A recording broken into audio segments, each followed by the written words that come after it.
991 ሀገር ውስጥ እስከ ዓለም አቀፍ ሳይንሳዊና የረቀቁ የወንጀል ምርመራ ውጤቶች እንዲሁም ተረኮች የሚስተናገዱበት ዝግጅት ቀርባል። 991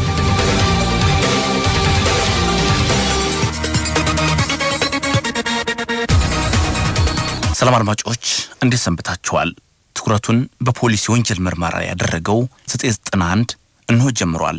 ዛሬም ረጅም ታሪክ ባለው ቤተሰብ ውስጥ በተከሰተ አንድ የወንጀል ታሪክ መነሻ አድርገን ወይዘሮዋን ማን ገደላት ስንል እናነሳለን። ቀደም ባሉ ዘመናት የተከሰቱ የወንጀል ድርጊቶችና አስገራሚ ቅጣቶችንም ትሰማላችሁ። አብራችሁን ቆዩ። ለ10 ሳንቲም ብሎ ሰውየውን የገደለው በ10 ዓመት ጽኑ እስራት ተቀጣ። መና ነገሰ የተባለ ሹፌር በቀረበበት የወንጀል ክስ በማስረጃ ስለተረጋገጠበት በ10 ዓመት ጽኑ እስራት እንዲቀጣ ተፈረደበት። መና ቁጥሩ 358 የሆነ ሊዮንቺና መኪና እየነዳ በሚሄድበት ወቅት መኪናውን ብልሽት ስለገጠመው ደስታ ባሳ የተባለው ሰው መኪናውን እንዲገፋለትና 10 ሳንቲም የሚሰጠው መሆኑን ገለጸለት። በዚህም ምክንያት ሁለቱም ሰዎች ተጣልተው ከተደባደቡ በኋላ ተከሳሹ መኪናውን አስነስቶ ለመሄድ ሞከረ።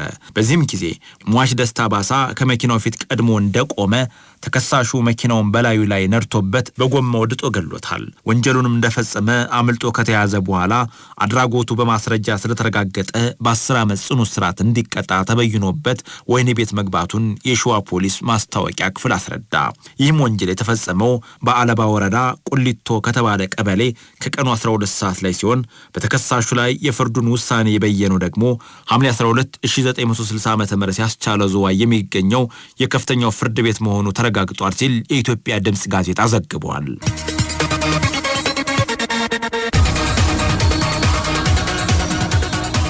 ታኒካ ቅቤ ጉቦ ያቀረቡት ወረዳ ገዢ ተፈረደባቸው። በከፍተኛው ፍርድ ቤት የተወሰነባቸውን የገንዘብ ቅጣት በይግባኝ ለማስለወጥ ሲሉ የፍርድ አጣሪና ምርመራ ችሎት ዳኛ ለሆነው ሰው አንድ ታኒካ ቅቤ ጉቦ በማቅረባቸው የተከሰሱት ቀኛዝማችና ወንድማቸው እያንዳንዳቸው 500 ብር መቀጫ እንዲከፍሉ የአዲስ አበባ አውራጃ ፍርድ ቤት ፈርዶባቸዋል። በጎጃም ጠቅላይ ግዛት የማንዲራ ወረዳ ገዢ የነበሩት ተከሳሽ ከአንድ ወንጀለኛ ላይ ውርስ ሆኖ በሳቸው ቁጥጥር ስር የነበረ የመንግስት ንብረት የት እንደደረሰ ባለመታወቁ የጠቅላይ ግዛቱ በጅሮንድ ነገረ ፈጅ በአውራጃው ፍርድ ቤት ክስ አቅርቦባቸው በዚህ ምክንያት 1500 ብር መቀጫ እንዲከፍሉ ተፈርዶባቸው ነበር። ወረዳ ገዢው ፍርዱን በመቃወም በይግባኝ ወደ ከፍተኛው ፍርድ ቤት ቢሄዱም ፍርዱ ስለጸናባቸው ጉዳዩን በአቤቱታ ለዙፋን ችሎት ፍርድ አጣሪ ያቀረቡ። ፋይሉ ወደ ፍርድ አጣሪ ከመቅረቡ በፊት ጉዳዩ ለተመራላቸው ዳኛ አንድ ገረወይን ቅቤ ወስደው በመስጠታቸው እንደገና ክስ ቀርቦባቸዋል። የምርመራው ክፍል ጉቦ የቀረበላቸው ዳኛ ስም ለመግለጽ ባይፈልግም እኚሁ ዳኛ ጉቦ ከቤታቸው ተወስዶ ለቤት ሰራተኛቸው በተሰጠበት ጊዜ ለቁልቢ ገብርኤል በዓል ወደ ሐረር ሄደው እንደነበርና ወደ ቤታቸው ሲመለሱ ከአንድ ማስታወሻ ጋር ቅቤውን ከቤታቸው ማግኘታቸውን በዚህም ጊዜ የተቀበለቻቸውን ሰራተኛቸውን ተቆጥተው ለፖሊስ እንድታመለክት ማድረጋቸውን በምርመራ ተጣርቷል። የወረዳ ገዢው ወንድም በሁለተኛ ደረጃ ሊከሰሱ የቻሉት ከአንደኛው ተከሳሽ ጋር ቅቤውን በመኪናቸው ጭነው የዳኛውን ቤት አጠያይቀው አብረው በመስጠታቸው ነው። የአዲስ አበባ አውራጃ ፍርድ ቤት ክሱን ሲመረምር ከቆየ በኋላ ሁለቱም ተከሳሾች በተከሰሱበት የጉቦ መስጠት ወንጀል ጥፋተኛ መሆናቸውን አረጋግጦ እያንዳንዳቸው 500 ብር እንዲከፍሉ ባይከፍሉ ግን በ6 ወር እስራት እንዲቀጡ ውሳኔ ሰጥቷል። ሁለቱም ተከሳሾች ወዲያውኑ እያንዳንዳቸው 500 ብር ከፍለው ተለቀዋል። ከዚህ ቅጣት በኋላ ወረዳ ገዢው በስራቸው ላይ መመለሳቸው ወይም አለመመለሳቸው ከሀገር ግዛት ሚኒስቴር የተሰጠው ውሳኔ እንዳለ ለማወቅ አልተቻለም።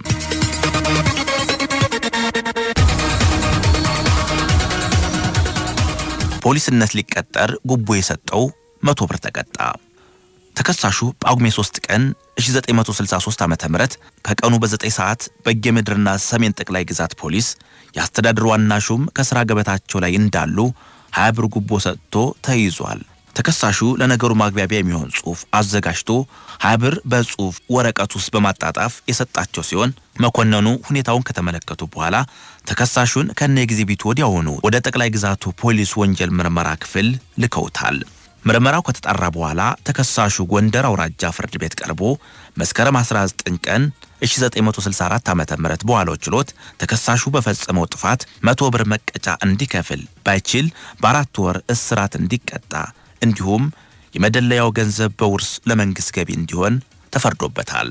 መረጃዎች ከፖሊስና እርምጃው ጋዜጣ የተገኙ ናቸው። ወይዘሮዋን ማን ገደላት?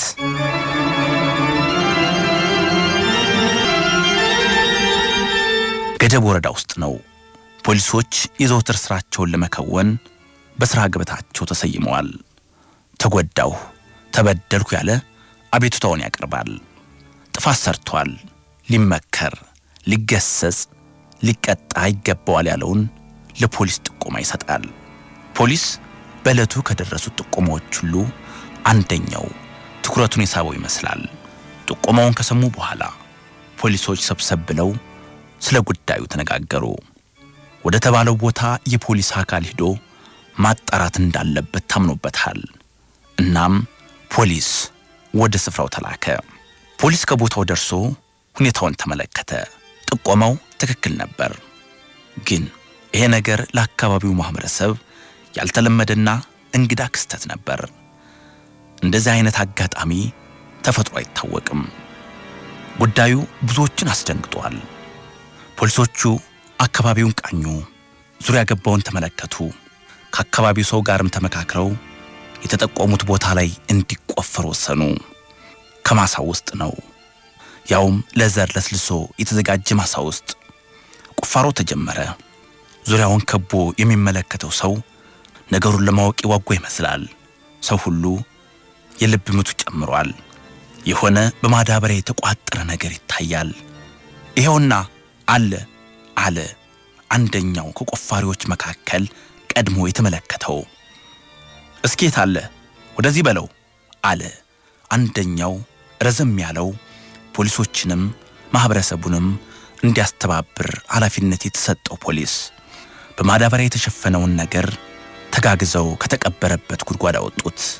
ያኔ በቅርብም በርቀትም የነበረው ሰው ሁሉ ተሰባሰበና ማዳበሪያውን ከበበው። ፖሊሶቹ እስኪ ተረጋጉ፣ አሁን ምን እንደሆነ ገና አልተረጋገጠም፣ ረጋ በሉ፣ መጀመሪያ ምን እንደሆነ እንየው ብሎ ሁሉም ሰው ባሉበት እንዲቆም ካረጋጋ በኋላ ማዳበሪያው እንዲፈታ ተደረገ። ያኔ ሁሉም ጮኸቱን አሰማ፣ ተደበላለቀ። ለቅሶ ማንንም የማይሰማበት ሆነ።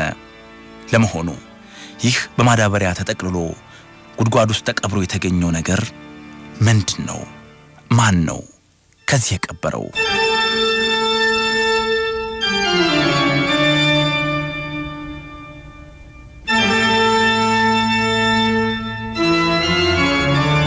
በጌዲዮን ዞን በገደብ ወረዳ ሃሎ ባርቲ ቀበሌ ልዩ ቦታው ላሌሳ ሕዋስ ተብሎ በሚጠራው የቀበሌ ገበሬ ማህበር ውስጥ የሚኖሩት አቶ ዳንኤል አለሙ በአካባቢው ባህልና ወግ መሰረት ልጃችሁን ለልጃችን ተብሎ በወግና በማዕረግ ሽማግሌ ተልኮ ቤተሰቦቻቸው ተፈቃቅደው እርሱ የወደዳትን የእርሷ ልብ የፈቀደውን መርጣ በጋብቻ ተጣምረው መኖር ከጀመሩ ዓመታቶች አልፈዋል።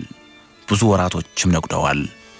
አቶ ዳንኤልና ባለቤቱ በጋራ ትዳር መስርተው ጎጆ ቀልሰው ሕይወት መጋራት በቻሉባቸው ዓመታት በችግር ጊዜም አብረው ባንቺ ብስ ባንተ ተባብለው በደስታ ወቅትም ቸርስ ተባብለው ደስታንም መከራንም በጋራ የተጋሩ በአንድነት የተወዳጁ ሆነው ኖረዋል። አሁን ላይ እናቶ ዳንኤል የሰባት ልጆች ወላጆችና የልጅ ልጆችንም ጭምር ባይናቸው ለማየት የታደሉ አንቱነትን ማዕረግ ከተሰጣቸውም ሰነባብቷል። በአካባቢው ግጭት ተፈጥሮ ጸብ ተከስቶ ጥል ኑሮ ነገሩ በሽማግሌ ቋጭ ከተባለ ከአስታራቂ ሽማግሌዎች አቶ ዳንኤል የሚባለው ስም አይታጣም። ይህ ከአካባቢው ማህበረሰብ ጋር ተስማምቶ ለጎረቤቶችም ታምኖ ለችግር ቀድሞ ደራሽ የተጣላን አስታራቂ የሆነው ቤተሰብ ግን ከቅርብ ጊዜ ወዲህ ትልቅ ችግር ገጥሞታል። ጭቅጭቅና ግጭት ቤተሰቡን በተደጋጋሚ መጎብኘት ጀምሯል። የብዙ ሰዎችን ጎጆ ከመፍረስ የታደገው አባወራ ጎረቤቶቹን ወቅሶ አጥፊውን ገስጾ ተጎዳሁ ተበደልኩ ባዩንም ይቅር በለው ይቅርታ አድርግለት ብሎ ሰላምን መፍጠር የቻለው አባት ለራሱ ቤተሰብ በሽታ ግን ፈውስ ማግኘት አልቻለም። በዚህ ቤተሰብ ባህሪ መለወጥ ወዳጅ ጎረቤት ሁሉ አሳስቦታል። ስንት ችግር አልፎ 7 ልጅ ማሳደግ የቻለው ጠንካራው ትዳር አሁን ላይ ምን ቢገጥመው ነው መፍረክረኩና ችግር ላይ መውደቁ የብዙዎቹ ጥያቄ ሆኗል። ዘመናትን አብረው የቆዩት ባልና ሚስት ስለምን አሁን ላይ ደርሶ አይንሽን ማየት አልፈልግም አይንህን ላፈር ለመባባል በቁ? ይህ ቤተሰብ ወደ ነበረበት የሰላም ድባብ ለመመለስ ብዙ ተጣረ፣ ብዙም ተለፋ። ሽማግሌም ተቀምጦ እንዲው ምን ነካችሁ ሲል ደጋግሞ ጠየቀ። የሚቀርቧቸው ወዳጆችም በስራም በማህበራዊ ህይወትም የሚጋሯቸው ሁሉ የተሰበረውን ትዳር ለመጠገን ብዙ ሞከሩ። ነገር ግን ብርሌ ከነቃ አይሆንም ዕቃ በዚህ ቤተሰብ የሚሰራ ይመስላል። በቃ ትዳሩ በሰላም መቀጠል ካልቻለ ቤተሰቡ ሁሉ ጭቅጭቅና ጸብ ከሰፈነበት ጉዳዩ በፍርድ ቤት ይጠናቀቅ ተብሎም ነገርየው የፍርድ ቤት ደጃፍንም ደጋግሞ ረግጧል። ግን በዚህኛው መንገድም ሊሆን አልቻለም።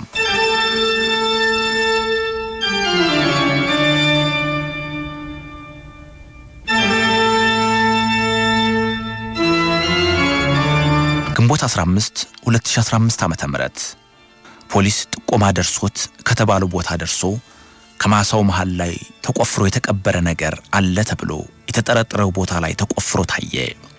በማዳበሪያ ተጠቅልሎ የተቀበረ ነገርም ተገኘ። ማዳበሪያው ተፈቶ ሲታይም ጎረቤቱን ክፉኛ አስደነገጠ። ወዳጅ ዘመድን ያሳዘነ ነገር ሆነ። በማዳበሪያው ውስጥ ያለው የሰው አስክሬን ነው። የአቶ ዳንኤል ባለቤት አስክሬን፣ የ7 ልጆች እናት፣ የልጅ ልጆችን አቅፋ ለመሳም የበቃችው በጎረቤትም በጓደኛም የተመሰገነችው ብርቱዋ ሴት። የገደብ ወረዳ ማህበረሰብ ውስጡ ደማ። ስለምን እሷ ለዚህ በቃች?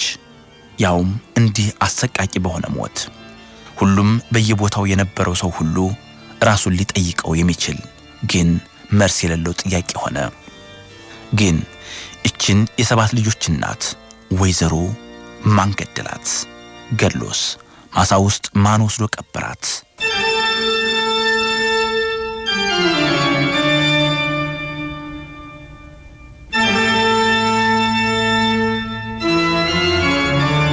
ፖሊስ በዚህ ጉዳይ የተጠራጠረውን ሁሉ እየወሰደ ጠየቀ። ብዙ ምርመራዎችን አደረገ። ግን ፖሊስ ባደረገው የተለያዩ ምርመራዎች ምንጮችም ፍንጮችም ወደ አቶ ዳንኤል ቤት የሚመሩ ሆኑ። የሟችን ባለቤት አቶ ዳንኤልን በቁጥጥር ስር ውሎ ጠየቀው። አቶ ዳንኤል በጭራሽ እኔ እንዴት ላደርገው እችላለሁ? እርሷ እኮ የብዙ ዓመት የትዳር አጋሪ የልጆች እናት እኮ ናት ሲል ለፖሊስ ምላሽ ሰጠ።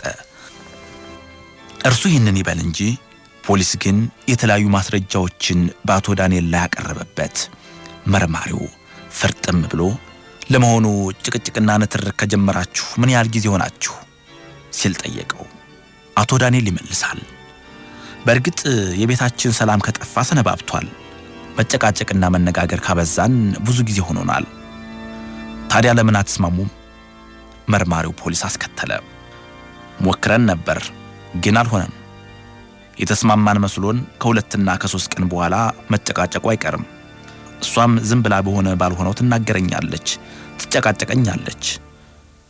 እና እኮ አብሮ የሚያኖር ነገር ከጠፋ በሕጋዊ መንገድ መፋታት ይቻል ነበር አለና ፖሊሱ የዳንኤልን ፊት ትኩር ብሎ ተመለከተው። ዳንኤል ከፖሊሱ አይን ለመሸሽ ፈለገ። የት ያደርሳቸው አይኖቹን? ፖሊሱ ቀጠል አድርጎም መግደልህ ግን ትክክል አልነበረም አለው። እርሱ ስለ መግደሉ በእርግጠኝነት ስሜት። ይሄን አቶ ዳንኤል ከዚህ በላይ ከእውነቱ ሊሸሽ አልቻለም። ፊቱ በላቡ ረዛ። ጸጸት ውስጡን ሲያናውጠው ተሰማው። ምን አለ ያን ምሽት እጄን በቆረጠው አለ። ሁኔታውን ለፖሊስ ለማስረዳት ወሰነ። እንዲህ አለው ለፖሊሱ፣ በእርግጥ በወቅቱ እንደ ወትሮ ተነጋግረናል፣ ተጨቃጭቀናል።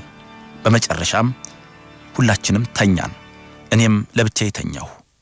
ነገር ግን እንቅልፍ ባይኔ ሊዞር አልቻለም። ተገላበጥኩ። ሰዓቴን 10 ተመለከትኩ። በአእምሮዬም የተለያዩ ሐሳቦች ይመጣሉ፣ ይሄዳሉ። ለማስወገድ እታገላለሁ፣ እነሱም ይታገሉኛል። በመጨረሻ ግን ከሌሊቱ 8 ሰዓት ሲሆን ካልጋዬ ተነስቼ ወደ ባለቤቴ ተጠጋሁ። ካጠገቤ የቡና ዘነዘና ተመለከትኩ። አነሳሁት። ቀርቤ ተመለከትኳት። ተኝታለች፣ አትሰማም። ካደረገችልኝና ከሆነችልኝ ይልቅ የተቆጣችኝ ጭቅጭቋና ንግግሯ ታወሰኝ።